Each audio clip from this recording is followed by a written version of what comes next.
On our way, gentlemen. Awesome. No panic like last time when I couldn't go live, Mhm. or we'll find out. Yeah. This will be fraught with mistakes, just like the Exorcist. Day ain't over yet, Curly. And we are officially live. So, hello, everybody, and welcome to the Exorcist chat. Uh, what better movie to, I guess, discuss on Mother's Day weekend, but The Exorcist? Tonight, we are joined with our panel again. We have James, 508 Productions, Brad Rego, 221 Films, and Reverend Father Kenneth. Thank you all for joining us. Oh, thank you. Thanks for having us. Thanks for having us. It's a fine day for an exorcism indeed. It sure is. It's a fine weekend for it. So, The Exorcist is a 1973 movie based on the novel. We were just discussing this before we went live. It follows a 12-year-old girl named Reagan who becomes possessed, prompting her mother to enlist the assistance of two Catholic priests, and has been called one of the scariest movies ever made. Do you agree? I would say yes. For me, yes, it was definitely terrifying. I think it took me up until 16, 17 years old to watch that movie by myself in a dark room. I was going to ask, do you remember the first time you watched it? So that was the first time you saw the movie? Oh, no, no. I saw it at 11 years old. My dad took me to the theaters. Oh my Well, God. no, no, not to the theaters, but we saw it at home, you know. Mm-hmm. But he would always take me to the theaters to watch scary movies. And one day he decided, "Hey, kid, have you ever seen The Exorcist?" I go, "No." "What's that, Dad?" You know, with my finger in my nose, digging, like, oh, I'm a little 11-year-old kid, and I'm like, "No." Saw it, changed my life drastically. It has that Same. power. Yeah. Yeah, I don't Yeah. think I didn't see it until much later in not later in life, but I don't think I saw it until maybe late teens, maybe 18, 19, maybe Really? 20, somewhere in that ballpark. Yeah, I didn't see it very early on. I mean obviously I was aware of it, but yeah, it definitely is amazing. Like it basically it's one of those ones where you watch it and you just know. You're like, "Oh yeah, this is This is going to wreck me. yeah, it's just Yeah. it's just done so well and it's just done in a way where you're just like even if you've seen horror movies before, you watch that and you're like, "Oh, this is what they mean by holy shit," you know? Mm-hmm. Yeah. Yeah. I I was, remember. No, oh, sorry. Go ahead. I was gonna say, I believe I was 9 Oof. first time I saw The Exorcist. My mom, I mean, we talked about this last episode with Jaws. She took me to see Jaws in the theater when I was 3. Like, horror has been a part of my life since I was a very, very young child. Um, but Exorcist, I believe, was 9. She actually did not let me see it. She wasn't allowing me to see it, but we had a VHS and they had to go to sleep sometime. Mm-hmm. And I made the mistake of popping that in at about 11 o'clock at night when I wasn't supposed to be up, turned down real low. I don't think I slept for a week. But yeah, it was not a very, very stupid decision on my part as a 9-year-old. But yeah, I saw it really young. I unfortunately saw that. I was thinking of it this week. When was the first time I actually saw that movie? And I remember I was probably like 6 or 7 at my grandparents' house. And I fell asleep in front of the TV and I woke up to that movie. Oof. Oh no. And it was, I knew it was like this. I shouldn't be watching this movie at 6 years old. And it wrecked me for the rest of my life. Absolutely. I just sat on that couch and watched The Exorcist at like 6 years old at 2 in the morning on probably channel 38 or whatever it was at the time. Yeah. And then just sat on the couch for the remainder of the night, like horrified until the sun came up. It I just, remember. the worst. I remember going to sleep, like 12, 13 years old, waking up in the middle of the night. I lived back in New Jersey because I grew up in New Jersey, and local news station called WPIX News or WPIX 11. It was like 2 or 3 o'clock in the morning, and I woke up to that movie in the middle of the night because I had fallen asleep with the television on. And it just, even then, Yeah. was one of those things that were like, wow, it was really impactful because you see things like this and you're like, is this possible? And within our faith and the things that we do and the things that I'm involved in now, you notice that most of these things can be possible. And I think that's the scary part. It's relatable in a sense where it goes into the deepest, darkest parts of our minds, and it makes us question reality. It makes us question logic. It makes us question our morality and whether or not we're vulnerable or prone to this type of stuff. Yeah, and I find it funny in the book that like well, I guess the movie. I keep saying the book. We'll use the movie version. She became possessed through using the Ouija board. Right. Mhm. Yeah, It and I just think what makes it to sort of to your points, what also makes it so effective is, and we can get, well, I'm sure we'll get into this somewhere as far as like how it looks and feels and mm, how it was Yeah. filmed. You know, it was filmed in such a very, I don't want to say matter of fact way, but it was like it's very un-Hollywood, or at least uncurrent Hollywood. yeah. If that was made today, it would be like wall to wall music. It would be like really like dramatic lighting and really, really like everything would be like very contrasty and crazy. Yeah. But when you watch it, it is very much, you know, it looks 70s. very grounded. It looks very down to earth. It looks very realistic. It does. I mean, obviously the irony is, I'm sure the lights they used dwarf the ones today. You know, it was probably like gigantic lights, and it was probably a much bigger set than what you would have now. But it didn't look like it. You know, it was a lot of. It didn't look like what you would see now with like windowed lighting and like a lot of Hmm. dark areas. Like this, for the most part, was almost filmed in a way where it looked very realistic, and so that kind of um, downplayed sort of the darkness element of it. I think made it more effective as a horror movie because Right. it made it feel like it was real. Like, oh, you could be watching something that could happen. You know? Well, and Well, the movie itself was personable. You look Yeah. at the yeah. camera angles, you look at Mm. the relationship, you look at the dialogue, everything's face to face, it's personal, it's in a home. I mean, it's out in public, and just everything about this movie, the I guess you say the ambiance about it Yeah. was like pure and authentic. Mm. I think to me, as a filmmaker, as a film buff, as someone who looks at, as a horror fan, as a very big horror fan, someone who looks at the timeline of how we've evolved in this particular genre and this art form, I consider The Exorcist the movie where horror grew up. Mm. I think before then, you can literally track horror movies as movies that came out before Exorcist and then movies that came out after Exorcist. Right. There's a couple of films that have a bleed over, like Rosemary's I Baby, was just gonna say Rosemary's Night Yeah. of the Baby Living was like right Dead. before that. They Yeah. approach they approached that also in a very realistic, at ground level kind of way. But Exorcist is the one that took it and just turned that dial to 11 Mm. and just said, we're Yeah. gonna no holds barred. This is gonna be the scariest thing we can make it. Period.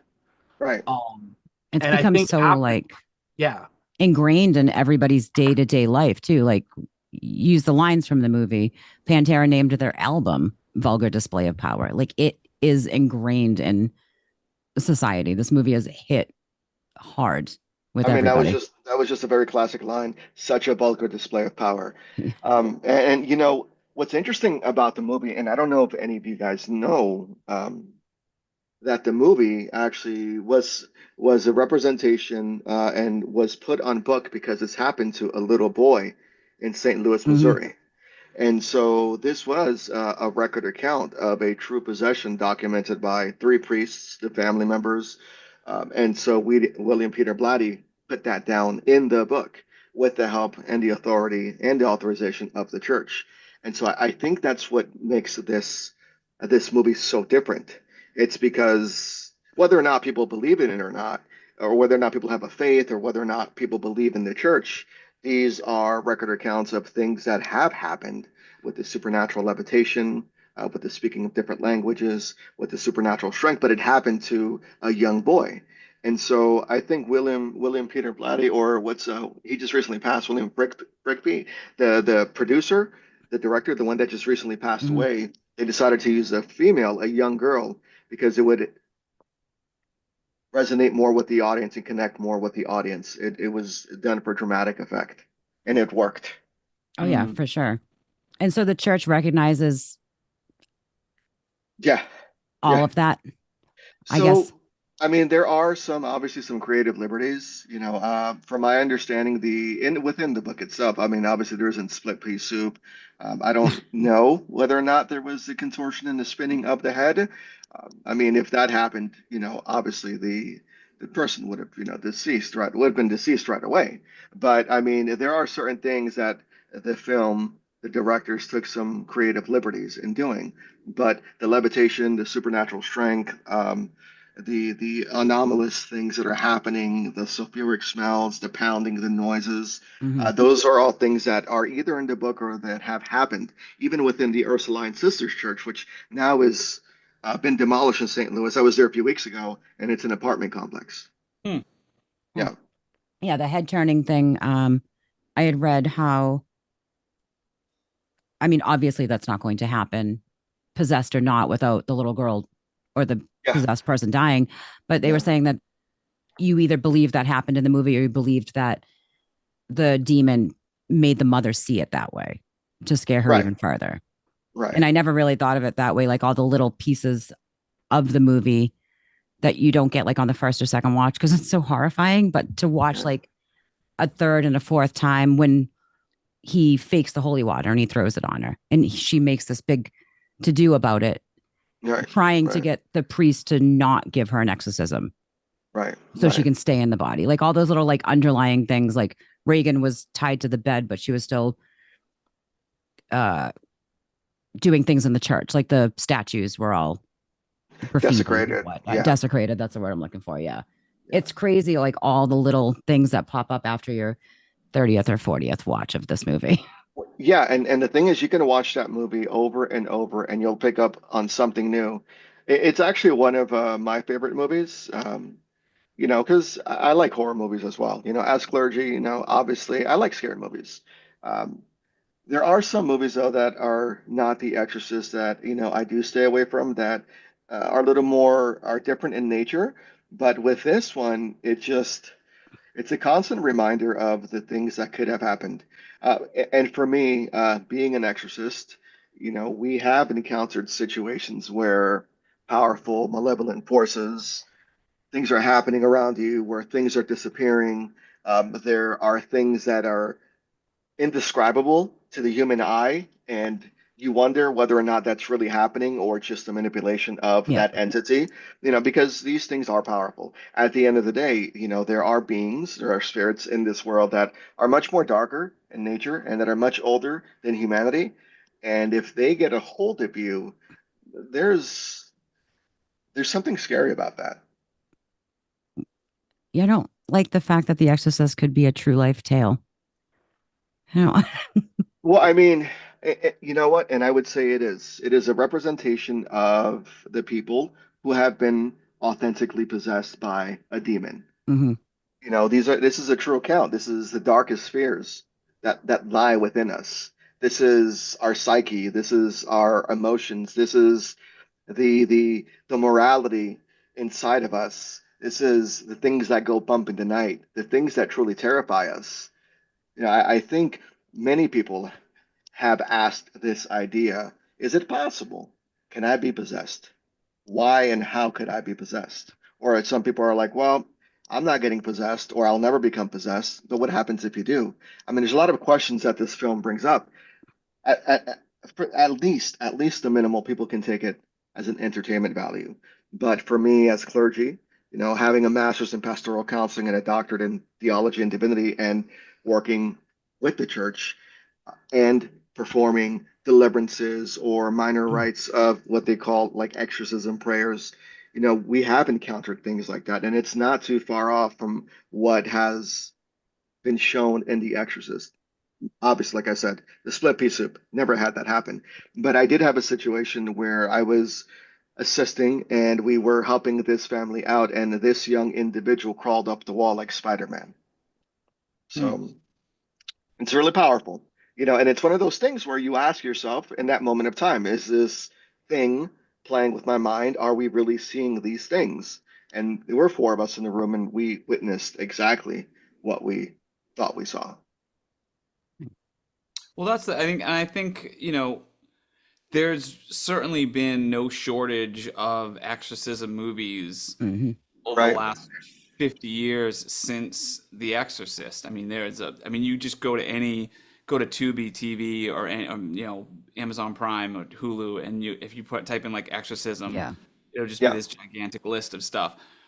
But I think what made The Exorcist kind of, despite being one of the first ones, what made it so set apart was the lack of sort of, I feel like the lack of the melodrama that surrounded it. Yeah. Like it was all like it was sort of very even keel, and it kind of approached it as though, well, what if this was true, right? Like if this was a real situation, how right, would this go about? Where it's like, here's this woman, her daughter is experiencing this phenomenon, and like it's not her first idea is like, oh my god, she's possessed by the devil, let's go to Yeah. the church. Instead it's like, no, we're gonna go to the hospital, and then we're gonna go see psychiatrists, and then we're gonna go get a yeah, bunch of tests, and we're gonna do all, and like it's this sort of like very, as you would expect, as what we'd all do Yeah. if we were confronted with that situation, and kind of allowing the audience to be put in that scenario, to be like, oh yeah, I would do that, oh yeah, I would do that.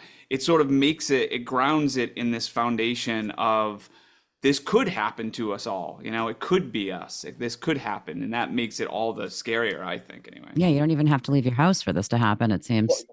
No. that was one of the things that I loved about that movie. It showed the humanistic side of Mm, the trauma. It showed the relatability. It showed the maternal love for a parent. It wasn't so dramatic. It didn't. Certain movies now these days, you'll see it like, and like Brad has said, you'll watch a movie on Tubi TV or Amazon Prime, and all of a sudden, okay, cool. You see someone doing a Ouija seance, and all of a sudden, 5 minutes into the scene, they're levitating. There's mm. no build up. Yeah. It's always drama. It's always a dramatic scene after dramatic scene after dramatic scene, and there isn't a cohesive storyline. I like film. I grew up on old school 50s and 40s films, so I love movies. I love film, and I like storylines. And so this storyline was relatable. So my interest in the theological side and of The Exorcist and all of that, the thing I find about all of the other exorcism movies out there, for the most part, is they really just try to redo what The Exorcist got right Yeah. the first time in 1973. Right, The only ones that I find interesting is, other than The Exorcist, are films that are taking it from a different theological standpoint. Mm. right, Almost every exorcist film out there, or exorcism film out there, comes from Catholicism. right, right. I get really fascinated when it's something else, like The Last Exorcism comes from an evangelical, Yes, and, yes. or The Mm. Possession with Jeffrey Dean Morgan, Yep, Jewish yep, form Yeah. of Yeah. the theology. And then there's this really cool Iranian movie named Sitchin yep, that comes from Islamic right. possession. Eh, And eh, oh, sorry, I didn't want oh, to no, cut no, you. no, no, no. I'm listening. Oh, but I was having a debate because we had brought up the Ouija board, and that's how Reagan gets possessed.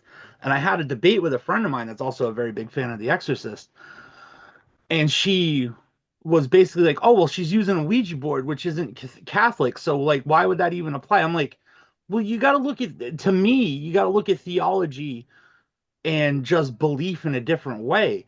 Right, Ritual is ritual, Hmm. and if you're committing a ritual." Sometimes all it takes is the thoughts and the feelings. You don't necessarily have to be adhering to one theology or another to possibly dance with a dark spirit. I don't think it works that way. uh, Yeah. And she started to think about that, and then we sat down and we watched. Those are like my four big ones: The Exorcist, Last Exorcism, Possession, and Sitchin. And we watched them all in like a big marathon. And she's like, "Oh wow, these are totally different from each other." I'm like, "Yeah," because a lot of people, but they all end up in the same place, right? right, right. Like, yeah. So There, that's what I find interesting about exorcism in general, is that if it's a disbeliever in the possibility of possession, I go, well, here's four theologies that couldn't be more different from each other that all have an approach to getting rid of a demon. Why would right, they all need it? That's my right. question. Why would they all need it? Because I think as human beings, we forget that, we're of a physical matter, but we also forget that there are unseen forces in this world. To us, theology is the mother of all science. Theology has given us science, it has given us medicine, the church has given us hospitals. I mean, there's just so many things that come from theology. But one thing is true, though, there are ancient traditions, there are ancient beliefs from around the world, and they all have and believe in some sort of darker force or maybe a neutral deity like a jinn. And so there is the possibility from documented history from those different cultures and beliefs that these entities, these demons, so to speak, can take over a person. There's another movie though. I don't know if you mentioned some movies. I am an Orthodox Christian, so within Orthodoxy, it's a little different for us. We don't have it's at a special vocation, right? In the sense where we have to go to an exorcism school. It is ingrained and imbued in us within the consecration. For us, within Holy Orthodoxy, prayer and fasting, that sort of thing, that's how we combat exorcism, not like our Latin counterparts. But there's a good movie that I would put you on as well. And I think it's done well because it gives you a different apostolic church tradition. It's called the crucifixion. And so the crucifixion, yes, the crucifixion is actually based on Orthodox Christianity. It is possession in the way how Orthodox Christians deal with it. So within Orthodoxy, we proclaim one holy Catholic Apostolic Church. For the first 1,000 years, the Catholic and the Roman Church, we were in alignment. Then there was this great schism of 1054 that divided the church, but we maintain all the sacraments and we have a lot of the same theology and the same sacraments. And so within that, we also have our own, right? So within us, within Holy Orthodoxy, within the Orthodox tradition, we are a little different in our approach in the sense where we don't necessarily view the Latin part necessary and how they do their training. Because for us, if you have spiritual authority, then you're good to go. As long as you understand your faith and you understand prayers and you understand where you need to be. So, I mean, I think that's just an interesting context because you're talking about different theologies. It is true within Orthodox Christianity and Catholicism, we have similar theologies, but some differences. So with Orthodox Christianity, is it more of is it less of a central location as a holy place? Is it more the central location is within each person, or how does the faith sort of revolve around in terms of that versus more of a traditional Catholicism or Christianity? Well, Orthodoxy is one of the original churches that Christ founded. So Okay. the Eastern and the Western Rite, we are the original church. So, but within the Western Rite and the Eastern Rite, we know that the apostles have gone to different countries. They've preached and they've given gospel to different parts of the world. And so within Christianity, that form of Christianity has kind of adopted in a sense where at first it would seem nationalistic. Some of the vestments, some of the liturgical vestments and the things that are done that are worn are a little different, and a lot of it is based upon like the region, like with Coptic Orthodox, Oriental Orthodox. We all profess one Holy Catholic Apostolic Church. We believe in the Father, the Son, and the Holy Spirit. It's just a different expression. And within Orthodoxy too, we obviously have our own churches. We have our own temples, really similar. So Catholicism and Orthodoxy, we are the original church that Jesus Christ established, and we believe that. We just have different interpretations of certain things. We don't believe in papal infallibility, but we recognize the Pope as the bishop among equals. He does hold the seat of Peter. We also don't believe in the filioque. In the first 7 centuries, the first 7 councils, the Council of Nicaea, believe in the Father, Son, and the Holy Spirit. The Holy Spirit proceeds from the Father and then from the Son. And so the filioque and from the Son was added later on. And it says that the Holy Spirit proceeds from the Son and then the Father. And so for us, that's more of a heterodoxy thing because now for our belief system, you're basically essentially saying that God, Jesus, and the Holy Spirit, although having different elements, a different essence, combining them in that matter, that means that they're just all the same and they don't play a distinctive role within the church. Mm.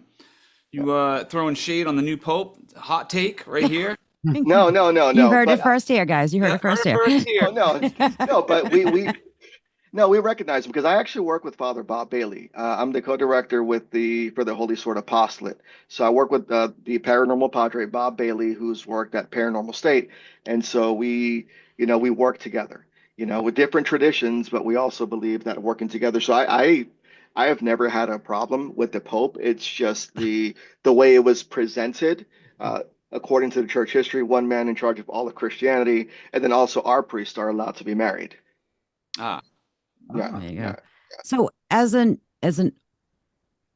I don't want to like say the wrong religions here. As an Orthodox Yeah, priest, yeah, would your rights work in a situation where the possessed was Roman Catholic? yeah, it would work. It would definitely work because it's the same faith.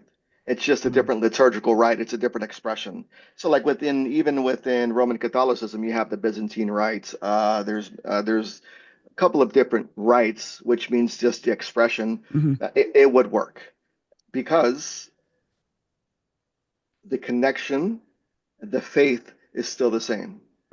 well, it's the same touchstones, right? It would be the same. It would sort of be the same. Right, right. Yeah, it'd be the same. It would be the same idols, the same touchstones, like the same items that Because I'm would wondering carry if the it would same be weight. the person that would need to believe that it would work, or the Well, the person demon does that need. would need to Well, believe it I worked, mean, I guess, in a sense. the person would need to have faith. When someone calls us out and they're like, "Well, I think I have this situation going on." Okay. Well, this is how we approach things. We do things from our faith-based perspective. Mhm. Are you of the faith? If you're not, are you willing to understand about the faith? Because that's the only way I know how to do it. If not, then I have friends from different religions, and I can just refer you to them. But I think more so when people reach out to us, they're thinking of the Roman Catholicism Yeah. and they're thinking the Exorcist movies and so it's pretty interesting how people are like, "Oh, are you going to wear a purple stole? Are you going to wear this? Or are you going to wear that?" I go, "Whoa! I mean, that's not something you should be even asking. If you truly are under some sort of affliction, what does it matter what we wear? What does it matter Yeah, I feel like if how somebody we showed up dress? without one, Yeah, I would kind of be like, well, I'm going to need a purple stole for this yeah, exorcism. right, right, Like, right, right. It's I mean, it's yeah, a how spirit. legit are you? You can't Yeah, where's your go it's stole? it's stole. it's the spiritual authority behind it. Yeah. So It would Yeah. throw me off, I think. It's just yeah, because I mean, I've never obviously been to an exorcism before, Is this but another hot take? You've never been to an I have exorcism never before? been. Holy shit. are you serious? No, I would love to be, I think, but There are exorcism. I know people who perform exorcism drive-throughs. It's like a 7-Eleven always open. oh, I'm gonna have to. Every day on social media, I performed 5 exorcisms today, and like, geez, man, you must be the golden child. I mean, I know who to call now if I need one, but in my head, an exorcism is The Exorcist, and Mm. it'll never be anything other than that movie. Like you need to look like a boxer. You need to Yep, show up with a yep, purple stole on. Like yep, yep. that's ingrained in my head that that's what an exorcism is. Can Right, we right. also, since you mentioned the boxer thing, Yes. can we all agree that the casting of Jason Miller could not have been more perfect? Like you Yeah, could Oh, not have gotten someone Yes. to yeah, look more like a mhm. boxer priest than yeah, Jason Miller. Like that was yeah. an absolute perfection Nailed in it. terms of casting. Absolutely nailed it. I Yeah. really thought he was a priest in real life. That's how committed as a character I thought he was. I thought in real life he was a priest. Oh He shit. played that role so well. I go, Yeah. wow. And then And you, But it, I was reading Father Dyer in The Exorcist, the one that performed the rites at the end, was a real priest. yeah, yep, yeah, Yeah. yeah. yeah, Yeah. yeah. But he did a I mean, really there's good job as an actor, like yeah, for a real priest. Like, because I mean, obviously he does this thing at the end, Yeah. but I mean, he's at the cocktail party, and so it's not like it's only he's at the end. He's at the cocktail party. He's like he has some scenes with Karis like in the hallway Mhm. and stuff. Like he's yeah, a decent actor Yeah. Yeah. for a priest little guy.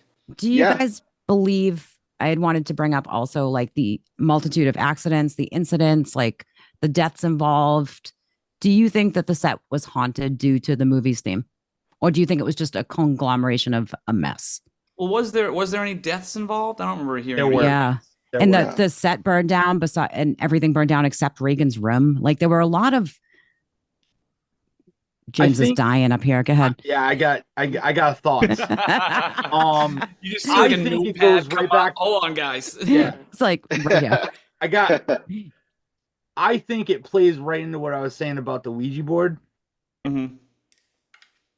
Acts and intentions can be ritual.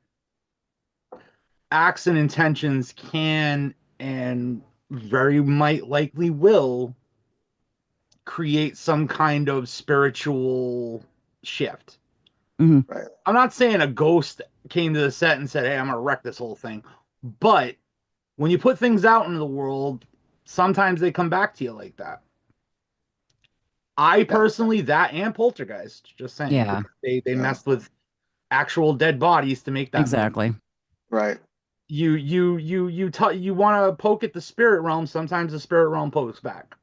That's That's true. just my thought. I agree. And I've heard of the mysterious deaths and the different accidents. Mhm. Maybe one isolated incident would be like, okay, probably not. But when you have a consistency of just a series of unfortunate events, then you have to wonder, what's in the background, Yeah. and so there quite possibly could have been a supernatural involvements because, like, what's your name, brother, on the bottom? I forgot your name. 508. James. Oh, James, just like James said, when you start provoking and you start looking and you start dabbling with unseen forces and things that you know nothing about, it can come back to bite you really hard. mhm. It's one of the things that I often tell people as well. Well, Padre, I studied the occult. Okay, are you practicing the occult? No. Okay. Well, if you're going to do it, make sure you do it something reputable. There's a difference between practical application and theory, right? So, and in theory, you're reading about it, all right, maybe applied science. You're trying to get a quantitative idea of what's going on, a qualitative idea of what's going on. But then when you put those actions into theory, the intents, then you're going to probably get results that you're either not going to agree with, or the results are just going to come back where it's nothing's happened. So it is all about intent. That's so What was weird. the intent on that thumbs up there? I I have no, I have I love these like Oh, okay. no, right? I forgot. I didn't even realize Wait, that. are we suggesting there is an entity on this podcast right now? Are we? Could Oh, be. I mean, I have a Ouija board in the garage. I can go grab it. We can see what we can pull up tonight. possibly Don't bring not. Ouija boards in my Good. house. We're Okay. good. Oh We're shit. good. We're Yeah. good. We're good. Okay. There was a comment in the chat. Clint had said a bird apparently flew into a circuit box on the set and started the fire. That Yeah. Oh, I didn't know that. Yeah. which I mean could be taken as a sign also. Well, and that's the thing, though. We also have to be really careful and not label everything like supernatural, and I think that's one of the things that happens as well. Like, this is a movie, but we in case studies and cases that I've worked, I've had many people that come up to me and they think that everything is supernatural, Mhm. and so they build this narrative of, well, this is supernatural in nature, and the narrative is that I'm possessed by the devil, and in reality it's not. There's always a natural explanation, and so we have to be careful. We just need to make sure that we always look for the natural explanation, a rational reason why, and if we can't find it, keep on digging. Sometimes you're just not asking the right questions in order to get the answer that you need. And I think that's where, as people, we're just like, well, we're not satisfied with this answer, or we're satisfied with it. So it's got to be the demons. It's got to be the ghosts. Yeah. Yeah. Yeah, You like got to was dig. that bird the bird was Yeah. possessed, Right, obviously. yeah. I'm sure Right. the bird was possessed and kamikazed into the Pretty, I thing. would believe But I that. feel like, as a, it also is you sort of like find meaning in the things that you're looking for meaning in, right? So it's Yeah. like Right. Mhm. James, you've filmed a bunch of movies. I've filmed my share of movies. Filming a movie most of the time is a disaster, and like anything that can go wrong will go wrong. It's a nightmare So walking. yeah, so it's like, shit happens on a movie set all the time. There's all sorts of crazy Right. stuff. I mean, there are channels among people that will just simply talk about production disasters, Yeah. and they're rom-coms or they're like regular drama movies that have nothing to do with anything occult or spiritual. I think Right. it's just because the subject matter kind of rolls into that world. more Right. attention kind of gets to it. Like Yeah. obviously, I didn't know Yeah. about all the onset stuff with Exorcist, but certainly I'd heard about Poltergeist. I remember growing up and hearing Yeah. about Yeah. all the shit with Poltergeist, and it's like, Mhm. but if that movie, I mean, some of that stuff, some of that bad stuff has happened with everything. I mean, look at Waterworld for Christ's Yeah, sakes. no, Right. 100%. Yeah. You Right. look at Right. things. I I say mean, look at that's things a with I whole mean, nother. please skeptical don't look eye. at Waterworld. Don't It's a look at terrible movie, Waterworld. but Don't. Yeah, Yeah. no, look at it with the skeptical eye, but don't yeah. close yourself off necessarily to the possibility of it being a thing. That's the way Right. I. Yeah. Yeah, yeah. I mean, I think it has to be a healthy balance of skepticism as well involved. And that's my job where I come in as clergy. I have to be very skeptic. I have to make sure that I go through a thorough process of elimination. Sometimes it takes months, ensuring that we get everything that we need from these clients and their families. Psychological exams, mental exams, blood work, panels, Wow. understanding what their spiritual life is, what their prayer life is like, understanding if they've done anything that maybe would have just caused the situation, drug abuse, substance abuse, sexual trauma, that sort of stuff. So we go in depth and we're always trying to get a natural explanation before we even consider the possibility of anything being supernatural. And even if there are things that are supernatural in nature that are happening, that doesn't automatically mean that we're going to say, oh, well, it's a demon or something No. demonic. I think pop culture and film has done a really good idea, as it has done a really good thing in the sense where they've left this impact, right? They've given us the visuals of like what demonic possession is and scary movies and the supernatural realm and the dangers of it. They've done a good job at portraying that, but at the same time, the negative effect is most people are susceptible to anything, right? And there's no rational reasoning, there's no logic, there's no thought. And so that seed that's been planted by pop culture would also Mhm. lead people to believe that now everything that's happening in your life is supernatural. Yeah. So there are pros and cons with pop culture and media and film. Everything's Sure. a demon. What's that, Jess? I'm sorry. Everything's a demon. That's it. That's right. And actually, and Ken, like I'm actually curious.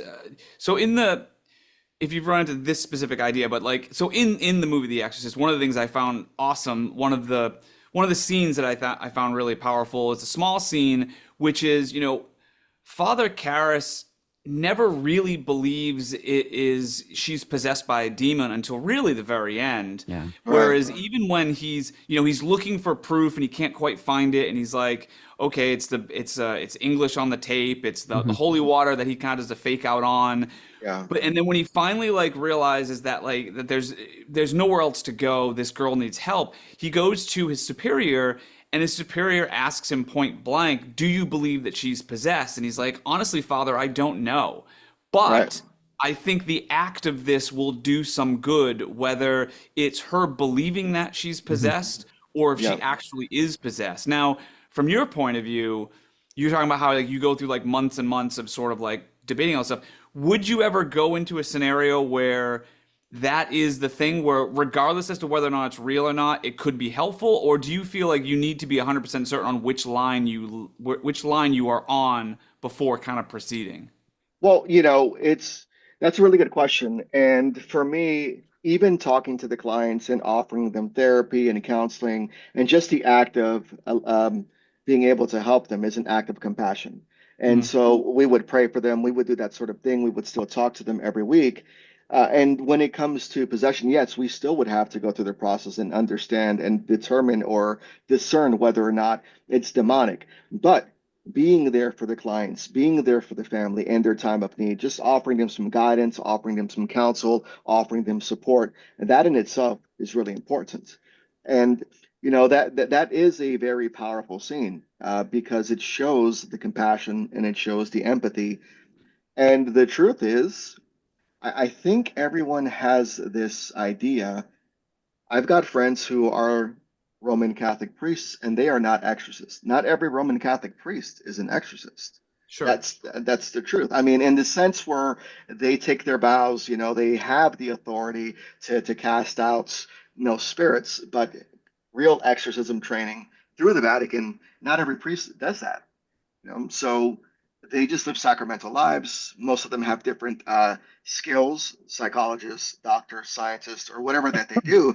But not every Roman Catholic priest is an actual exorcist as portrayed in the movies.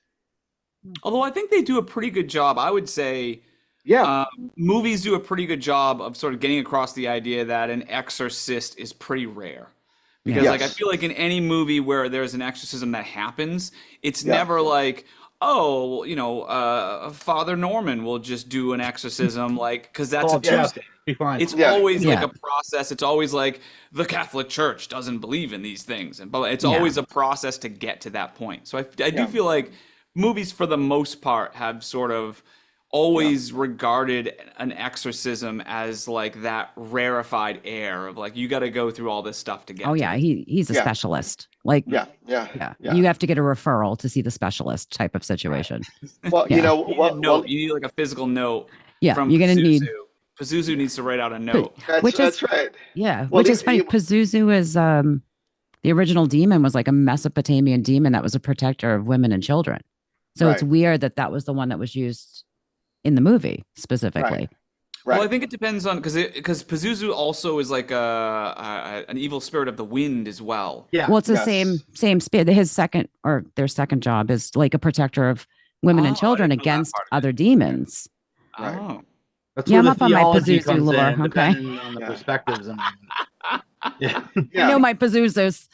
All right, it's a hot Pazuzu podcast now. We're just Well, going full in. I'm just surprised that was the one that was chosen, well, being the and going protector.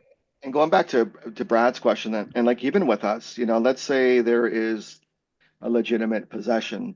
I mean, at the end of the day, that doesn't stop us from still praying for them. That still doesn't stop us from offering them guidance. We obviously, if there is something as strong and supernatural as they're saying, then we always reinforce that with prayer. You have to go to church, if you believe in God or whatever, go to church, participate in the sacraments, and we just do powerful prayers of protection. It's not necessarily a ritualistic thing for us, how our Roman brothers do it. It's just prayer and guidance and just being there for them.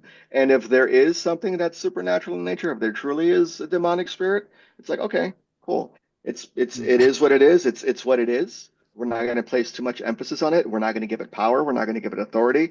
We're just going to help the people or the individual heal and get better. It's not a vocation for us in a sense. It's not a special vocation. It's just a form of pastoral counseling for us. So we don't pay too much emphasis on how our Roman right brothers do it. It's very systematic. And so with us, it's not as systematic, but we are still thorough with it. Mhm.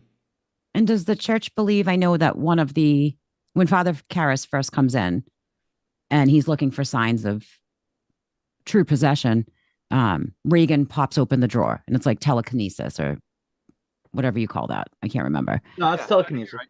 Is it Right. okay? Telekinesis. That isn't even a sign of possession. So the church believes in supernatural telekinesis power. Like that wouldn't be a sign of a true possession. No, I mean, we understand that the human mind is an interesting thing. And we understand that God, the creator, allows certain things to happen. That's not always indicative of a demonic possession. We know that the mind is powerful, and we know that things can happen, and not everything can be explained. But that necessarily does not mean that it's a sign of possession. There are people, one would argue, that have exceptional abilities with their mind, and they can do things. It doesn't mean that they're possessed by the devil. Okay. I wasn't sure. I mean, I know this movie was the 70s, so things have Yeah, obviously yeah, changed since then because like ESP, whatnot, yeah, parapsychology powers weren't probably as prevalent back then. So it was shown in the movie as maybe a sign of a possession. And it kind of threw me off that like even in the yeah, 70s, that would be like, oh, well, she's just moving stuff, levitating stuff with her mind. That's not a yeah, true sign of yeah. possession. I guess what kind of threw me off that wasn't a key point in it. Well, and Well, then I mean, even too, no, sorry. and I was going to say, I'm sorry, even too, like when Father Karras, is it Father Karras? No, the original priest, when he walks Marin. into the room, Yeah. Father Merritt, no, Father Karras. Marin's the You know old what? guy. Yeah. Yeah. So Father Karras walks in the room and you see that she's all green and her face is distorted, and he recognizes that and still didn't pay any attention to that. Yeah. So that would probably lead to believe that within the psychology training that there are things that, would allow or are explainable, where people's faces are distorted, which for me, that would have been just like a sign right away, like, oh, okay, you have a distorted face, you have a double voice, but no. That's really It's what they a have to go through. combination of things, right? It's like Yes.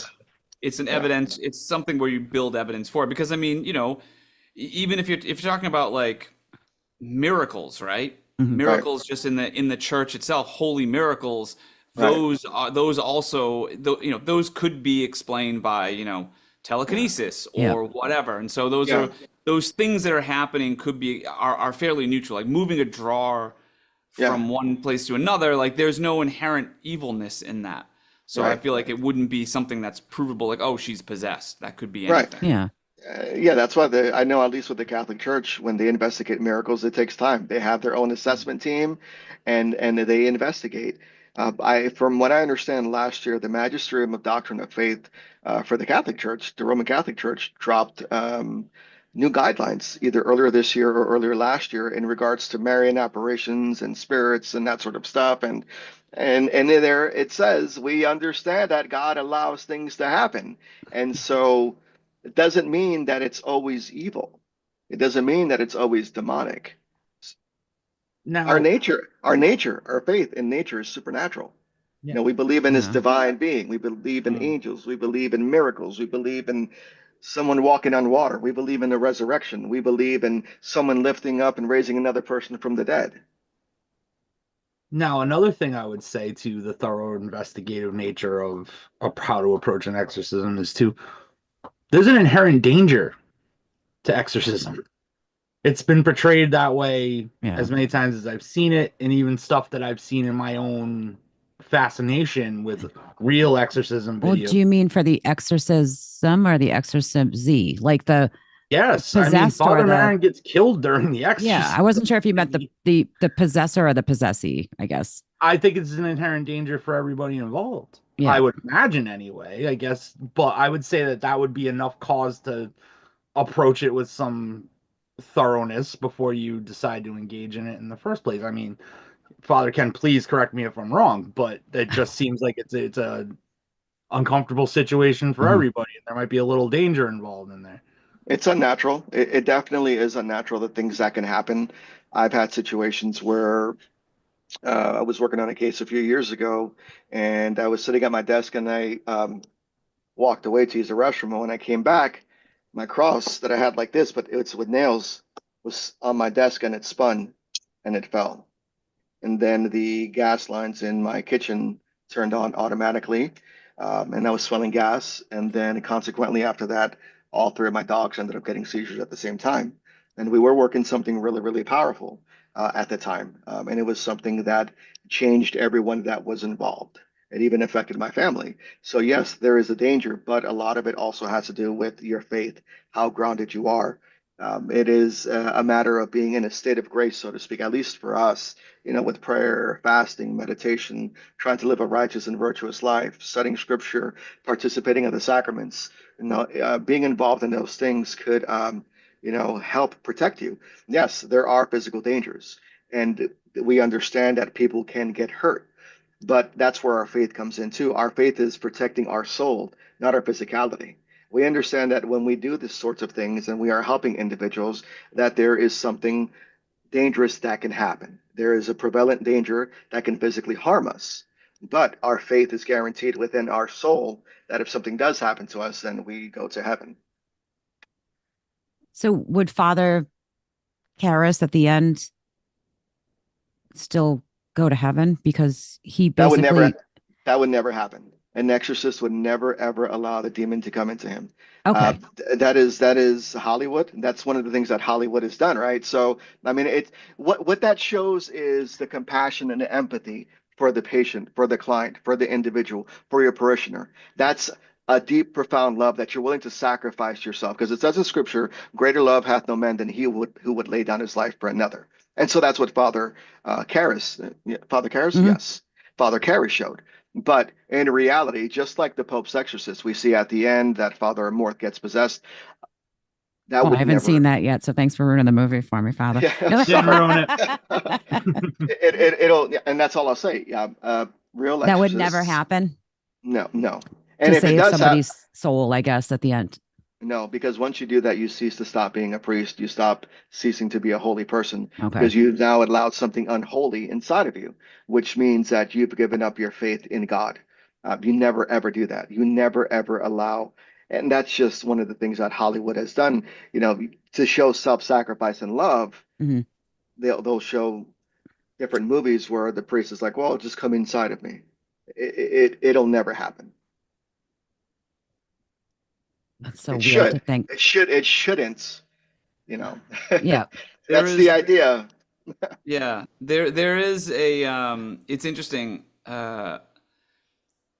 There's an interesting line in the in the beginning of when Karis first goes into the room, which I don't think I ever really picked up on until I watched it this week, kind of getting ready for this, which is when he first walks in and she says, "It's a nice day for an exorcism," and he's like, "Oh, well, why would you want that? Yeah.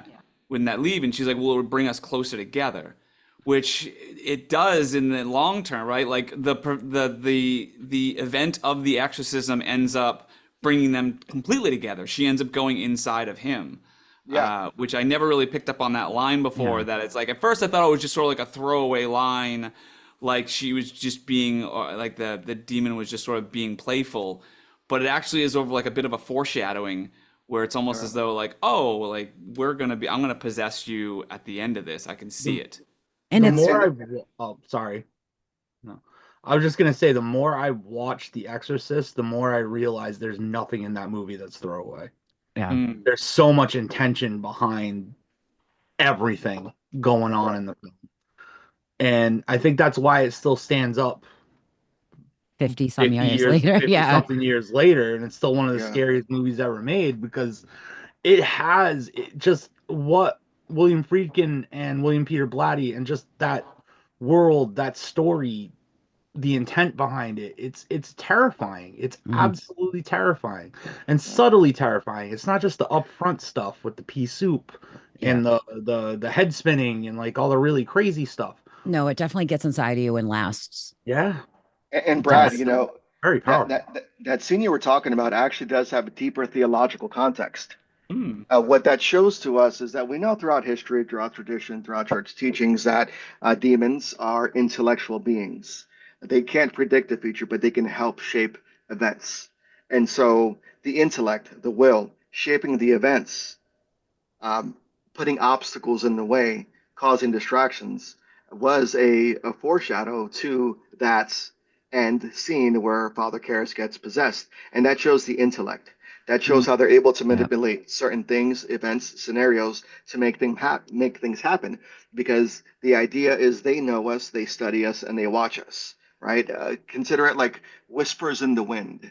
They know our biases, they know the things that we do, they know our schedule. They know how we like to do things. So they are intellectual beings that are eons and eons old that can help shape future events. I think I don't, I mean, just creeps me out to think that, I guess. Right. I mean, how Yeah. easy is it to get possessed? Well, I mean, I guess that depends who you ask. If you ask an exorcism drive-through guy, you know, probably say that it happens all the time. But, you know, it is a rare thing. Within the work that I've done, I've worked with the Warren's Legacy Foundation for Paranormal Research for 5 years, and I've sat in a lot of case interviews, over 200 of them. Four of them were true demonic cases, like demonic infestation, that sort of thing. Two of them were true possession cases. Mm. And what I can say is that possession is still highly rare. It makes up about 1%. It happens about 1% of the time. Now, what leads to those things, just as James has mentioned earlier, is the will and its intent. Hmm. When we do these evaluations and we talk to families, there's a commonality, and that commonality is trauma, whether physical, sexual assault, whatever it is. There's a trauma. That's a commonality, and that is a byproduct of familiar patterns that's happened in the past. That's hurt. That's pain. That's emotional damage that has never been reconciled, And more importantly, these entities look for people who are weak in nature, spiritually, emotionally, and physically. And then there are those as well too who would conjure these things up, i.e., Ouija boards, seances, whatever it is. But then even then, conjuring these things up doesn't necessarily mean that it's going to be a possession. Mhm. The actual infestation, the oppression within itself, the feeling lost, the feeling lonely, the feeling of wanting to take your life is enough for them as well. And for me, that's always the most powerful thing. But that happens only about 1% of the time. So what's the difference between an infestation and a possession? So the infestation are the subtle signs of these things being here. Um, your watch, your keys start disappearing. Your car doesn't want to work. Freaking thinking thumbs up. Uh, maybe your stove turns on Mhm. automatically. Maybe um, all of a sudden you wake up and you have this extreme hate for your spouse and you're thinking about doing nasty things to them. Sulfuric smell, just a pestilence, sounds, scratching on the wall, knocking three times. And the three times, the knocking of the three times, we see that commonly throughout Hollywood. It's because it's the mocking of the Holy Trinity. Yeah. But sometimes it doesn't happen like that. The reason why most of the time these demons sometimes they manifest themselves with three knockings, it's because they know that social media has portrayed them with the three knockings. So that's their way of showing off and saying, "Hey, we're here." Hmm. Sometimes it's not even a knock or three knocks. And so, even with that itself, the horrible nightmares, the Mhm. tremors, the waking up with bruises, the scratches on your body, I mean, that could be indicative of some sort of infestation. But once again, you always look at the natural solutions first. You lose your job immediately. Well, Mhm. were you performing poorly at the job? Were you warned? Was your company going to close down, or is it just something out of a sudden, all of a sudden, you lost your job, or then all of a sudden there's a divorce pending, or all of a sudden your finances are in disarray? I mean, so there's just a lot of things that when we say these are scenarios that could potentially lead to an infestation or possession, we also have to be skeptical and look at the natural reasons behind it first. Yeah. Like There's demons are there's a getting a bad rap, is what you're saying all the Yeah, I time, getting mean, blamed for yeah. everything. Yeah, everyone likes to blame God and everyone likes to blame the devil, but how come Yeah. we don't blame ourselves? Accountability is one of the toughest pills to swallow. And so while we like to create this narrative of the demons affecting us, sometimes it's really just us. Mhm. In the movie, there was a thought that it wasn't the Ouija board so much that opened Reagan to it, but the fact that the demon, we'll give it its proper, Pazuzu knew it could get to Marin again through her. Intent and logic. Yeah, which is, I never really I think Mm. Brad had said, like, you watch it and you see something new every single time. Right, Marin came across Pazuzu in the beginning, right, left, and the demon knew it could follow through Reagan to Karis to Marin again to fight one last right, time. Well, right. there's that part in Iraq, right, toward Yeah. the end of that dig site where it's like Yeah, it's Merrin and the statue sort of Yeah. on little pinnacles, and it's like they're both on the opposite sides of the frame and clearly in an adversarial kind of relationship, even though, they don't know, Merrin doesn't know what that is exactly, but it does sort of foreshadow a potential of like, this is something that's going to come back later on. Which But is when I was younger and I watched the beginning of The Exorcist, I was like, oh, this is boring. They're just in the desert. And then as I got older and I watched the movie again and I got like the subtext of it, I was like, okay, that scene is thoroughly necessary because it context. foreshadows Yeah. way at the end of the movie. Like I was like, can we Right. just get to like the possession, please? Not realizing it had already started. Well, I yeah, mean, and God, I'm sorry, Ken. no, I had a thought, but I lost it. Sorry, Brad. Yeah, no, I mean, yeah, they did a really good job with that element of it and sort of like wrapping it kind of all together and making it about that relationship and Mhm. closing the loop on it. Right. Well, closing the loop on it, but then have you all seen the new Exorcist Believer? Yes. I have not. No. Okay, I don't want to ruin it for you, but you know what I'm talking about, right? When Reagan's mother confronts, you Hmm. need to watch Exorcist Believer because that's going to tie it back to the original Exorcist movie. Yes. It's And the this is only a scene that's worth seeing in the film, in my opinion. I Yeah, did not love the rest of it, but that one it's worth the time because it does really bring things back home. It's Well, interesting. Yeah. the thing that I really appreciated in The Exorcist in general, I know obviously there is the part in the beginning and there is a connection to Marin later on, and although all of the stuff is there, what I appreciated about the movie the most, or maybe not the most, but certainly a large portion, is it doesn't over explain how Reagan gets possessed. Mhm. You know, there isn't like an over elaborate scene where it's like, oh, she was possessed because this happened and then Yeah. this happened and then this, then Marin, you know, I feel like in a lesser movie, Marin found some possessed, cursed item that as it was being transported back, it ends up being taken off and moved to a movie set as a prop. And then Chris McNeil is on set and she's like, oh my God, my daughter would love this. And then brings Right. it home and puts it on her neck. And then like, oh, now she's like, it would be this overly elaborate chain of events to like tie everything Yeah. together. And they don't. Like the possession of Reagan is fairly low ball. Like it's played And very low, and very subtle at the beginning. very Very subtle. Like subtle. it kind of happens it kind of happens somewhat quickly where it's all of a Mhm. sudden like she's a little bit depressed and then you know and it kind of happens, it gives you enough information to think that maybe she really is it's happening psychologically to her because it Mhm. happens almost immediately after Chris has like that screaming match with her ex-husband on the Yeah. phone, and like she won't her that you know she's yelling at the operator because her husband won't call his daughter on her birthday. And so like she's all upset and you see Reagan like listening to the phone call, listening to like that happen. And from that point on, all of a sudden Reagan's having like Yeah.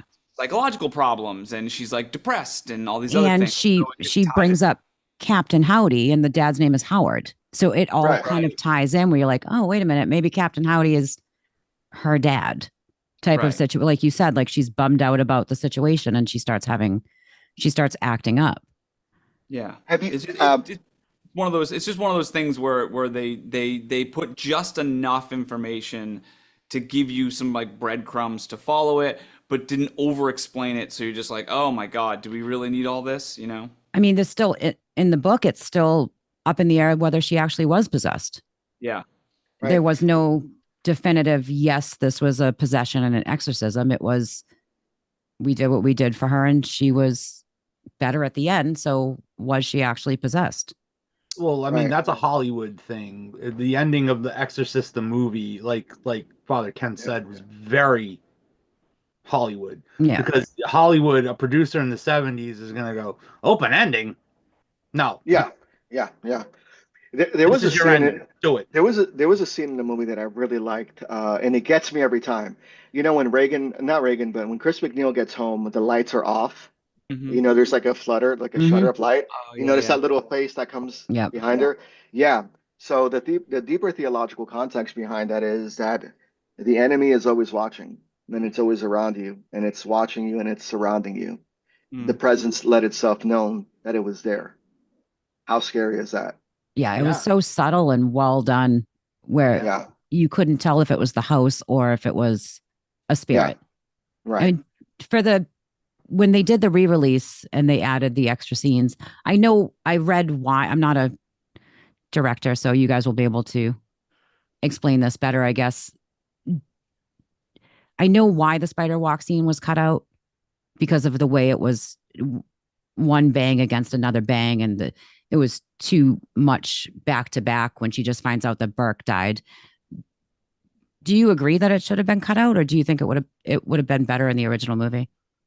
I think I mean, I think in the context it's got to be applied in the context of the time is the thing. You got to think about the distance between 1973 and 2003, which was when the directors or the version you've never seen before, whatever you want to call it, came out. That's 30 years. Producers over time have become a lot less puritanical about having that scene that there's no scenes that they think are too extreme anymore these days. right. That's not the problem. Now the context becomes who are we offending, less so who are we scaring. So in 1973, that scene's very intense. Right. A producer In in 1970 2025, it's still intense, James. Oh, it's intense now. Don't get me wrong. I'm not, but in Right. 1973, you're an executive producer. No director had final cut back then. That was an unheard of concept. You're a producer. You see this. You have final cut. You go, hell no, get that frick out of here. Okay. That will not fly. Even though the rest of the movie is incredibly intense on its own, they're like, this is too much. This is a bridge too far. It's gotta go. Yeah. Or the second side of that would be, it wasn't the MPAA yet, but the version of the ratings board that came before MPAA saw that cut and went, oh, no way, that is not allowed. Get it out of there. It's just there's some hoops to jump through before you get to a final cut when you're working in the Hollywood context, you know? Well, Right. the from what I understand, from what I've read about that scene specifically, and that's sort of kind of what you were alluding to, Jess, is Friedkin had mentioned he took it out because it was like a little too much too early. Yep. And then also from a practical sense, because it was a contortionist held up with wires going down the stairs. And so supposedly at the time, we didn't have the ability to digitally remove wires. And so from a practical sense, it was difficult to get the shot and hide the wires at the same time. Okay. So it ended up being like a twofold thing where one, it felt like a little bit too early, too much too early, and two, from a practical sense, he couldn't remove the wires in a way that looked good. But James, I think to your point, I would say I think he was right to cut it out originally because I do feel like it was too much too early. But then 30 years later, or whatever it was, 30 years later, you've already seen the whole movie, and so you're just simply adding that back in. It ends up being cooler because it's, oh well, here's like an additional thing that is now like extra, and so it's like a nice little scene. And they were able to, in 2003, they were able to digitally remove the wires to make it look good. Yeah, it makes it work better. Yeah, so I feel like he was right to cut it originally, and he was also kind of right to put it back in 2003. You know, I mean, as far as like what was taken out or not taken out, as far as I'm pretty shocked at, despite the fact that it was a different time and they were a little bit more hesitant to leave stuff in. I mean, I was surprised at some of the things that were in that. I mean, I would say there's more shocking stuff in that movie than movies that are done today, like without a doubt. It's not a family friendly movie. No, like there's stuff that's in there that I think it would be hard pressed to get through today. Like in the sense of like you would run into a lot more resistance today. Like if you were trying to squeeze it through a studio and like you know, here we go, like Exorcist Believer. Now I didn't see that, but I feel like if some of the language and scenes that were in The Exorcist, I feel like if you tried to get that done in a studio movie today, they would just be like, no, I don't think so. Well, I'm assuming we're referring to the crucifix scene. That's one. That's one.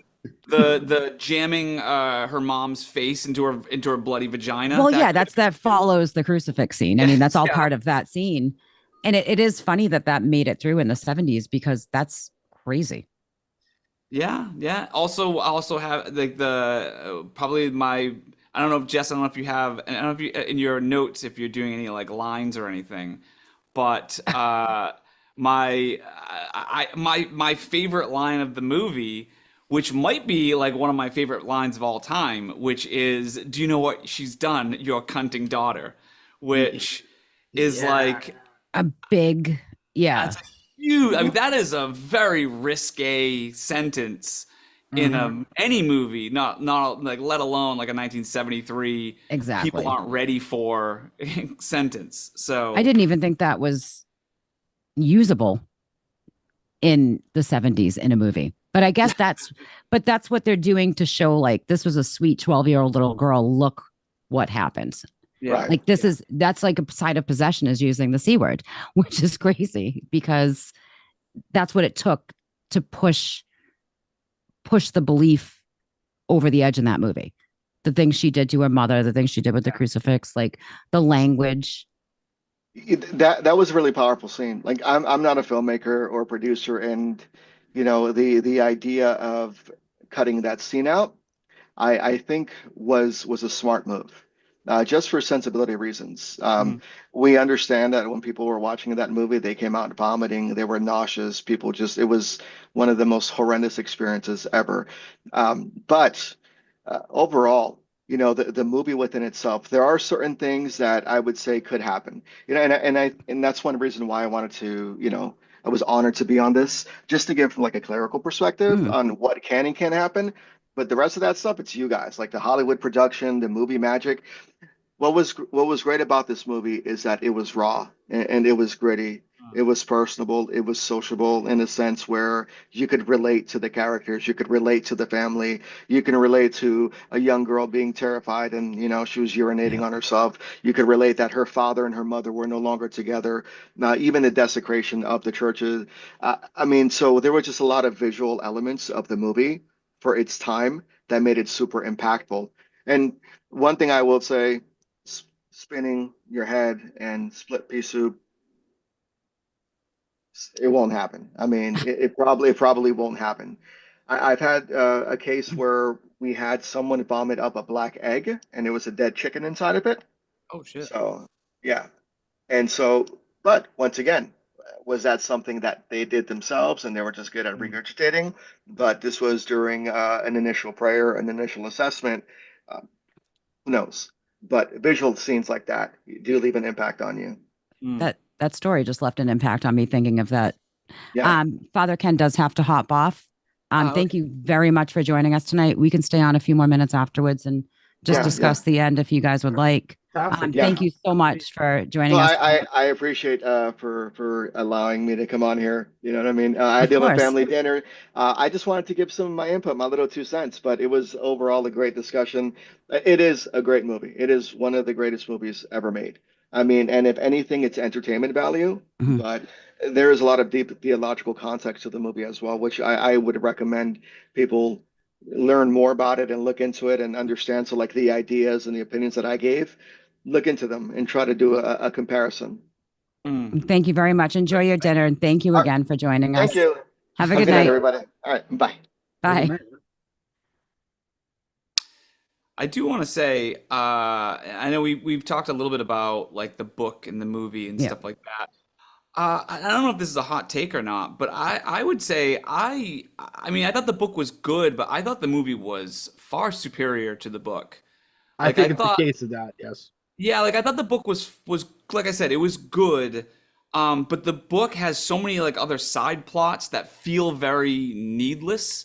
There's a lot of like there's the side plot with Carl and like his Mhm. club-footed daughter, Mm. and like there's just like and like there like the Marin investigation, and he's like going back and forth, and like that gets dragged out a lot, and then with the Kinderman, and I just feel like, and this is actually a credit to William Peter Blatty, which I was always surprised that he had written the screenplay for The Yeah. Exorcist. And so the fact that he was able to take his own book and condense it down to a very tight kind of script, that's, I Mm. mean, obviously William Friedkin gets a lot of credit for that too, to like making sure to navigate it. But that's impressive to like be able to look at your own work and then be like, all right, we're gonna cut out all this stuff and get to like the heart of what this is about and make it as effective as it is. And like I said, obviously, Friedkin gets credit for that too, for like manipulating that. But that I always find that to be very impressive that he was able to do that. And I have a directorial question for you guys. Do Okay. you, so the whole like him firing guns off and all that stuff on the set to get the Right. reaction he needed. Hmm. I'm not saying do you agree with it, but like, do you agree with what he had to do to get what he had to do? I'm not saying, yeah, do you agree with it, but do you agree with it? But they were blanks, like they weren't real Okay. bullets. So like, Here's the thing. I am okay with doing whatever you have to do to get your shot up until the point you actually put someone in danger. so they were blanks though. I repeat. That doesn't, but that does not, this is blanks in 1973. We've come a long way with blank fire magazine, shells and magazines now. Back then, Yeah, this was just a gun he pulled out of his pocket. It wasn't debris like a still movie shot gun. out of the Yeah, barrel. I mean, look what happened to Brandon yeah. Lee in the 90s. Accidents happen. I wouldn't take that risk. I'd find another way to make a really loud freaking noise to scare people that wouldn't put people in danger like that. But I get it. I'm not saying I condone it. I'm saying I understand. Do you think it worked for what it worked for this movie is what you're saying? Yes. I mean, the whole like pulling Ellen, breaking her back, firing the guns off. Look what it created. Yeah, I guess I mean, Friedkin's a little bit of a maniac. And so it was at the time that was not looked on as problematic, as you would never really be able to get away with something like that today.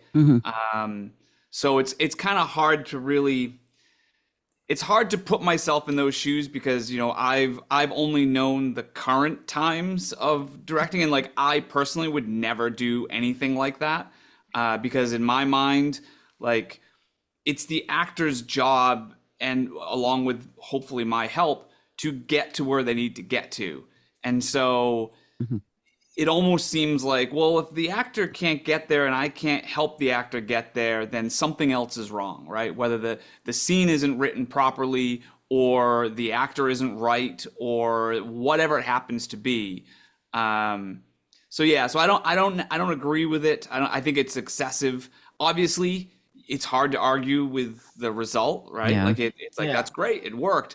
But I mean, you know, I mean, you could really murder people in a horror movie and be like, well, that looked great, you know. It's like, yeah, but you know, so it's like, yeah, I think that's like an unfortunate part of the times that it were, where like I feel, you know, a lot of directors sort of took advantage of that power structure and was able to kind of do whatever the hell they wanted, and there were very little repercussions. I know there was Jason Miller apparently had a real issue when Friedkin had fired a gun near him. I forgot what scene it was, but fired a gun near him in order to get like a reaction from him. And Miller was pissed. He was just like, I'm an actor. Like, do not do that. I can find a way to get there without you like firing a gun near my head. And I get that he did obviously with the guy who played Father Dyer, and he wasn't an actor, but yeah, I don't know. I don't particularly love it. You know, it feels it's excessive, but like you said, it is hard to argue, at least with the results. The fact that it's there and it's done, you can be like, well, that worked really well, but it probably should not have been done. Wouldn't fly today, is what you're saying. There's other ways to get there. That's what I'm saying. There's other ways to get 100%. There are different, and I also wonder. I mean, I know acting. Obviously, you talk about like 1973. It's not like that. It's not like nobody acted before in 1973, but we now have another 50 years of experience with the acting on film. You know, I mean, in the early 70s. You know, I mean, you had movies in the 40s and 50s where people acted a certain way, where it was not necessarily the most realistic way. You know, there was like this very specific kind of stylistic acting. And then when you kind of got into the 60s and 70s is when that kind of turned over, and you started to get into this more of like nihilistic, kind of gritty, kind of more grounded style of acting, where everything was a bit more tactile and realistic. So it was still somewhat new of having that kind of style, even if it's like 10 years, 20 years, whatever. Now we've got another 50 years of acting in this kind of a style. I feel like the actors today are more in tune with getting themselves to where they need to be than maybe back then. I don't know. I mean, obviously Friedkin's not around anymore. He directed a movie right before he died. I forgot what it was. It would be interesting. And maybe there's an interview out there with him, but I would be very curious. I would have been very curious to have like picked his brain about what he experienced maybe, you know, back then versus dealing on set with actors now. And I guess you could probably talk to any number of directors who've been around for that long, but him specifically, because he was so renowned to being kind of a little bit of a loose cannon, no pun intended. And so like what his experiences were then versus now. Yeah, I feel like he definitely took advantage of a lot of people on that set, directorial wise. Like even when Reagan throws up, that was all kind of like Father Karras or the actor's name, Jason Miller. Thank you. Father Karras is his real name, but he didn't expect Steamy. He didn't expect the puke to, I guess, projectile that much. So that scene is his true shock type of situation. Yeah. Like I feel like he definitely played loose on that set, and it made an amazing movie. I hate to say like I'm so glad he brought the gun, but I'm so glad he brought the gun. The problem with it is genuine works of genius have been made by some of the most unhinged assholes on the face of the earth. Yeah. There's so many examples of it beyond Friedkin and The Exorcist, Kubrick and The Shining. Yeah. Literally any Hitchcock movie. There's a German director. I can't remember his name, but Werner he's also... Herzog. Yes, thank you. Yep. He's an animal. James Cameron has always been known as a very difficult director on set. Really? Mm-hmm. Not difficult, just difficult in the sense that he's a big perfectionist and he would get into very heated arguments or like very much dictator type issues with his actors on set. I mean, I know he put now I'm going to blank. The Abyss was apparently a horrendous production where Ed like Harris he went almost through drowned like several actors and like. And it's funny, it doesn't seem as sensational as shooting a gun off on a set. He almost drowned Ed Harris. I mean, that's pretty sensational, I guess. Yeah, maybe that might have done it. Yeah. Yeah. There are people like there's actors. What was it? Is that now I'm gonna blank her name. Was that Mary Elizabeth Mastrantonio who was in The Abyss? Yeah. Like I think it was like both her and Ed Harris like won't talk about the production of that movie because it was just really difficult. But yeah, I mean, James Cameron, I feel like just notoriously is a very difficult. I mean, who knows? I mean, obviously, I don't. He know seems so soft to me for some reason. I don't feel like he's like a hard ass. He's... I know it's funny, like the movies he makes. I'm like, he's such a softie. Like I mean, he may be now. I mean, now with his Yeah. Avatar stuff, he may be a lot different now.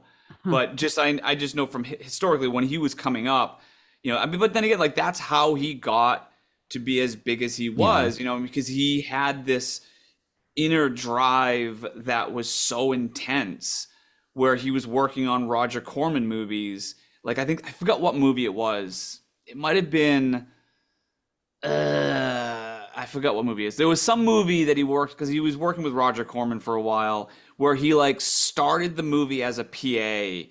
And by the end of the movie, he was like a special effects guy or AD or whatever it was. Like he had like, just because he was so dedicated and he was the one that was working like 24 hours a day and constantly doing stuff. And he was working on like special effects and he got into that. And like by the end of the production, he had moved his way up the list of people on set like so fast because he was just so he just had like that insane drive and dedication. And so that's one of those things where it's just, it's like, it was through this inner drive that got him to be as big as he was. It's just sometimes it's tough. And I know you gave a hot take earlier about the book versus the movie. Yeah. I'm going to end this discussion. I'm going to end this live stream with the biggest Exorcist hot take. I know. My subscriber count is dropping. Sorry. What was that? Said color me fascinated. I have learned, and I love, obviously, I had us all here tonight to talk about The Exorcist. Mm-hmm. 2 people are still watching. Yeah, it's dropping now. People are like, I don't want to hear this. I have come to actually appreciate Exorcist 3 almost as much, if not maybe a 1% more than The Exorcist now. Wow, that is I know. That is The a hot take. book and Oh. movie. Bold, but I will say Legion I don't enjoy as a book. I didn't enjoy it as much as The Exorcist. But The Exorcist 3 Yeah. as a film, It's a great movie.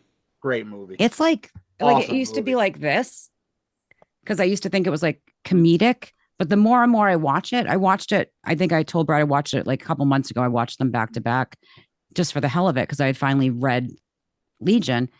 And it's like, it's up here now. It's not as comedic as I originally thought. Absolutely.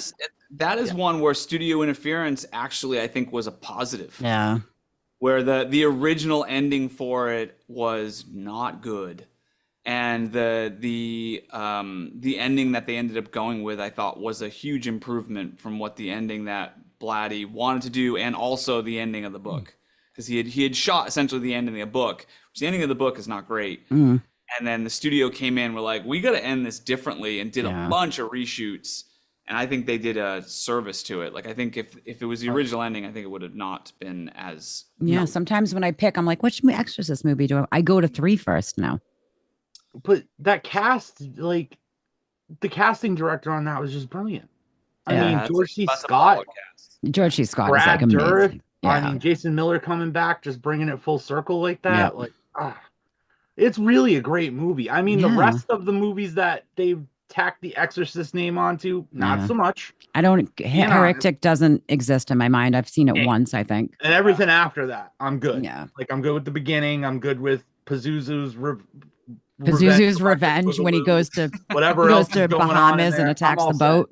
Yeah, none of those movies did it for me. Like, not a one. They just felt like they were actually just ripping off the first movie, like Yeah. every other possession movie set in that theology does. Yeah. But Exorcist 3, great movie. It really Great. is. It's fantastic. Genuinely great movie. Can I do one question to the panel, which is Sure. also a mild hot take? Ooh, This is like hot take night. What is going we're on? just, we're just I'm hot liking take it. I after like- hot okay. take. I like these brave choices. I I'm do. with I it. do more. 3 people are watching now. That hot take brought somebody back. Look at that. All right. Do you think it was the right choice to cast a 44-year-old man and then use makeup to make him older? Now, I love Max Sydow. I think he was a fantastic Father Marin. Mhm. However, some of that makeup does not hold up all that great. He's always going to be Marin, no matter if he came in and like a man, like one of those like Tom Cruise pull your face off masks. I'd be like, yes, he's Father Marin. The Like, movie at the was end, he just, does like one of these. Yes. And it's like Tom Cruise. and he's like, I've been Pazuzu this whole time. right, like, right. Yes, I think it was okay because of that he just was perfect. It's me, Les Grossman. Anyway, I think it was the right choice because Max von Sydow did such a great job. Mm. But I do not think it was the right move for Max von Sydow because he didn't get a part for years after that because everybody thought he was too old. And he's like, no, Yeah. I'm fine. It was makeup. Makeup. I think it's funny that he's the main character on the poster and he's in it for like 4 minutes. Yeah.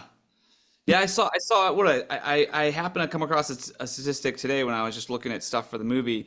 The entire exorcism from beginning to end is only 9 minutes long. Yeah. That's it. It's insane I mean, obviously for the book readers, it took a lot longer to get to the exorcism. Right. But in the movie, it's like 3 knocks, she pees her pants, and the priests are there. Well, I mean, it's still the very last. I mean, it's a 2-hour movie. It's still only the last Yeah. 15 minutes of the movie, really. Yeah. It does build itself up very nicely. But yeah, I don't know. With me, I'm thinking I love Max von Sydow. I think he was great as Father Marin. But I don't know. The makeup just doesn't look great sometimes. The old man makeup. So And wait a like minute. sometimes I do feel like he's a little overplaying it with like the shaky hand and the whole thing with his heart pills. And I'm like, could they have gotten like a real like 60-something-year-old like Like No, he imagine would have had a someone. heart attack the first I'm time they trying to shot a think of, gun like, off on set. I don't know anybody in the 70s. I'm not that well versed on like older actors. I'm trying to think of like someone who was like in their 60s who in 1973. Mm. So I don't have that knowledge. But Columbo, the guy that played Peter Columbo. Falk? No, Yeah, he was Peter only Falk. he was only 63 like and 40 years 73. old then. Oh, I don't know. He was a young man. I couldn't He was even. he was a he was spry. He was in his prime. In my head, though, picture Peter Falk as the Exorcist. No. Come on. The only person I can genuinely think of that would have fit into that age bracket that may have actually worked would have been Peter Cushing. Peter Cushing would have been pretty good. I don't know who that is. There's another hot take. That's Grand Moff Tarkin from. Oh, that would have been weird. Or Abraham Timothy Leonard Van Helsing from a dozen and a half vampire Dracula movies. I think it was like, but I think the problem that would have been was he was carrying that baggage of being in all of those at the time bad. Yeah, well, Cushing was in all the Hammer films, right? Yeah. He was in a ton of Hammer stuff, like a ton of Hammer stuff. Yeah, He has literally 50 Hammer credits. Sure, and like Max von Sydow obviously was had the gravitas and the voice to really like sell Marin very well. I imagine the same like Christopher Lee, I guess. You know, in that Lee same would have been a world possibility. Yeah, I can see it. But yeah, I don't know. There was just it's. I mean, listen. I think he was an awesome choice as far as like he plays the character the way you want him to play it. Like he brings across that gravitas in a way that you want. But it is just like he was 44 at the time, and like that makeup, you know, with high def now, you look at that makeup and you're that's the problem. Yeah, that's the problem. Because if you watch I'm actually I know we're still live, but I'm gonna let you guys chat to the audience for a second. I have to. Okay. Be right back. Okay, go ahead. Okay. Physical media. I'm a physical media collector. I have many versions of The Exorcist. Mm-hmm. If you watch it on VHS, it's not that much of a problem. If you watch it on DVD, still not too much of a problem. 720p doesn't really show too much. Watch it on Blu-ray, getting weird. Watch it on 4K, forget it. You can see it. You can see it, especially in the end when it's got all that cold, almost bluish light, and it shines right on him. You can just see that that's all just caked on there. It's very strange looking. And listen, it's very well done. I'm not gonna say it's not. Like it actually is very well done. But I think, you know, there's just been a lot of improvements over the years. I think if it was done today, it would have been done a lot more realistically. Yeah. But it looks, 100%. I mean, it does look good for the times that it was made in. But it is there. And I mean, I don't know, because like, it's hard to say, because I've seen it in the theaters when it came out. When it came out, the version you've never seen before. You know, I remember seeing that in the theaters when it came out. But obviously, when it came out in the theaters for real, I was not alive, so I never really saw it on 35 millimeter film. So I don't know what it would have looked on 35 millimeter film. If I watched a 35 millimeter print today, what would it have looked like? Does it still look a little fake, or is it masked? Is it a lot more film grain? I don't know the answer to that. Yeah. So obviously with the 4K, it's transferred from 35 millimeter print. So I would imagine it probably looks similar. But I don't know. I don't know whether it would. No, there's also, like, by its nature, aging makeup is incredibly tough. Yeah. It's just not. It never comes out quite right, in my opinion. It's one of those makeup applications that you might nail, but at a certain angle in a certain light, it all falls apart. Sure. Well, look at, what was it? Fucking Prometheus. Yeah. Where they had like Guy Pearce in old man looking like a California raisin. Just... Yeah, it was like, it looked terrible, and you're like, that's a big budget modern movie. Yeah. And they couldn't get that right. No, aging makeup is just, I mean, you look at, there's a ton of examples out there of just terrible age makeup. And I want to throw another hot take out. Uh-oh, Jesus Christ. This is Watch the out last now. hot take, I swear. Do we believe in the Exorcist movie that Chris McNeil is 35? Yeah, you don't think that sells? What do you how old do you She's a think? 70s 35. She's a 70s 35, which today is a wait a minute. 67. I guess I'm confused. How old would you, if you didn't know that she was like I would 35? have I would have thought she was 50 something in the movie. Oh no, I would have. I 100% am on board with their mid 30s. I would have never believed that woman had a 12-year-old child. She would have had that would have been her grandchild if that movie was made today. Well, I mean, you got to figure. Everyone looked older back then. Like as we discussed in the whole Jaws podcast, everyone looked like they were 43 in the 70s. Like it didn't. You went from went from like looking like you were 13 to 40. Like there was no in between. I never Well, grew when up you had your thinking that was breakfast cigarette and you washed it down with your tumbler of gin, I mean, Yeah. they were living hard. I mean, back what are you then. talking about? Yeah, everyone aged very poorly. Yeah. It was mean, you- funny to look at that and be like, this is a 35-year-old woman in the 70s. An actress, I 35. definitely, yeah, I mean, I definitely would have. Like, I remember when I was watching it last night, I was like, I didn't know how old I didn't know how old Ellen Bernstein was at that time. Mhm. When I was looking at it, I had guessed like mid 30s. I was like, I think she's supposed to be playing mid 30s. It's an old 35. Well, I mean, we look younger these days. There's Yeah. antibiotics in the food. There's, we got preservatives running through us, microplastics. It's just keeping us young forever. We've got a little thing called moisturizer, which I don't think give they me those have. microplastics. I will take them every They were time. just, I mean, there was also the fact that like they were going to the beach and like their idea of like safe sun tanning was to cover themselves in Crisco. Yeah, and then to you hold the bake. aluminum foil thing Yeah, and the here. aluminum foil to roast themselves like orange. And then, they wonder why they look like a leather handbag at Yeah, 33. I mean, look at like Gregory Peck in The Omen. I mean, he looks True. old too. You know. No, I know we lost Father Ken a little bit ago, but thank you guys for hanging on the podcast. Thank you to whoever's watching. There was an update on the Sox game in the chat if anybody needs that. Oh, what's the? That's good. what's the score? That was a little while ago, but it was a 3-run homer, 7-1 Sox. Oh, all right. Well, there Okay. we go. Yeah, That's always but good. thank you everybody for watching the Exorcist chat. Thank you, Brad, James, Father Ken. Yeah.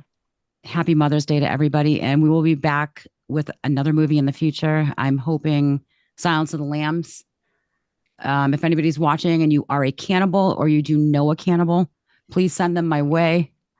I have a lot of How about questions. serial killer? How about serial killer? Or serial killer, cannibal. Yeah. What you have anybody in a well in your basement, please come onto the podcast and talk with us about that. Skin. We want to talk. We do definitely want to talk if you wear people's skin. This is just going to turn into a Jerry Springer thing. Hey, I mean, if we can get a cannibal on the show, we'll be talking Silence of the Lambs. If not, we'll get a clown and talk poltergeist.